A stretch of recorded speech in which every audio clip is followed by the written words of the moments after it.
তার মানে কি আপনার জীবন ঝুঁকিতে আছে ভবিষ্যতে? অন্তত একদিনে 10টার বেশি নাম্বার থেকে সরাসরি হত্যার হুমকি দেওয়া হয়েছে, ভিন্ন ভিন্ন 10টা নাম্বার থেকে।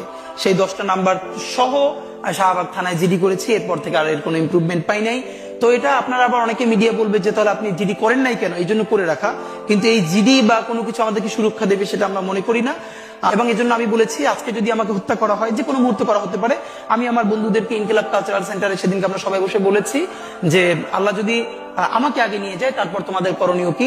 আমি আমার পরিবার এবং আমার ভাই বন্ধুদেরকে ডেকে বলেছি যে আল্লাহ আমাকে নিয়ে গেলে করণীয় কি হবে। বরং আমি আমার পরিবারকে বলেছি যে আমার সন্তানের এখন বয়স 7 মাস, আল্লাহ আমাকে নিয়ে গেলে ওকে যেন ওভাবে প্রস্তুত করা হয় যে এই দখলদারিত্বের বিরুদ্ধে লড়তে হবে। আল্লাহ ওকে যদি বড় করে ওর সন্তান দখলদারিত্বের বিরুদ্ধে লড়বে, এই স্পিরিট যেন ওকে দেয়া হয়, এটা আমি আমার পরিবারকে বলেছি। সে আছে। আর একটা মজার ব্যাপার হলো যে আমি যখন ইনসাফের লড়াই করি তখন তো সেখানে পরাজয়ের কিছু নেই। আমি বেঁচে থাকলে আমি গাজী হিসেবে লড়বো, আমি মরে গেলে শহীদ হয়ে আল্লাহর কাছে চলে যাব। আর আমাদের এই লড়াই তো হার জিতের ভিতরে, আমরা জিতের উপরেই আছি। আমাদের জীবন বেঁচে থাকলেও জিত, আমাদের জীবন চলে গেলেও জিত। আপনার একটু হারানোর কিছু ছিল না, সুতরাং লড়াই চলবে।